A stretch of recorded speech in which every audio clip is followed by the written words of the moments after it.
بسم اللہ الرحمن الرحیم۔ Al Burhan T V YouTube channel کے معزز ناظرین اور سامعین، السلام علیکم ورحمۃ اللہ وبرکاتہ۔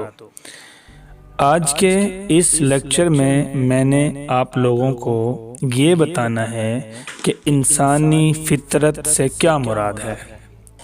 آج ہم نے اس لیکچر میں یہ سیکھنا ہے کہ انسانی فطرت کیا ہوتی ہے، اور پھر انسانی فطرت کو صحیح سمت میں الائن رکھنے کے لیے اسلام اور تحقیق، یعنی اسلام کی تحقیق کے میدان میں جو پیشن گوئی ہے وہاں سے کس طرح اس کو پروف کیا گیا ہے، اور سائنٹیفیکلی اس چیز کو کس طرح دیکھا گیا ہے کہ انسان کی فطرت سے کیا مراد ہے۔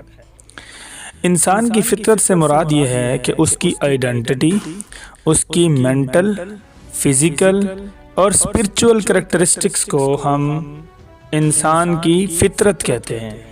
یہ اصل میں انسان کی فطرت ہے۔ اب دیکھنا یہ ہے کہ ان جو میں نے مختلف خصوصیات آپ کے سامنے رکھی ہیں، ان خصوصیات کا انسان کی زندگی پہ کیا ایفیکٹ ہوتا ہے۔ اگر ہم غور کریں، جو انسان کی پہچان ہے اس میں اسلام نے ہمیں بہت کچھ بتایا ہے۔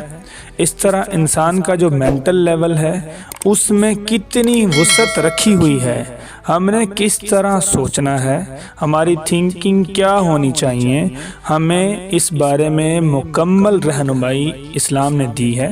ہمیں اس کو پہچاننا ہے، پھر ہمیں ان کو استعمال کر کے فائدہ اٹھانا ہے۔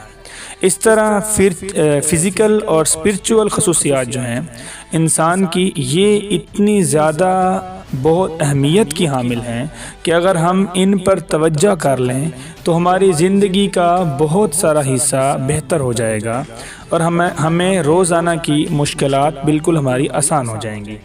میں نے آنے والے لیکچرز میں آپ کو تفصیل سے بتانا ہے کہ انسان کی فطرت کو ٹھیک رکھنے اور ٹھیک کرنے کے لیے قرآن حکیم کے 100 مختلف احکام، ہم ایک ایک حکم کو انشاءاللہ تعالی بہت ڈیٹیل سے ڈسکس کریں گے، اور پھر دیکھیں گے کہ یہ جو انسان کی فطرت ہے اس کو ٹھیک رکھنے کے لیے اللہ تعالی نے قرآن حکیم میں کس طرح احکامات جاری فرمائے۔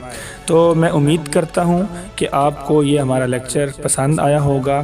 آپ اس کو دیکھیے، سنیے، غور کیجیے، دوستوں تک پہنچائیے اور فائدہ اٹھائیے۔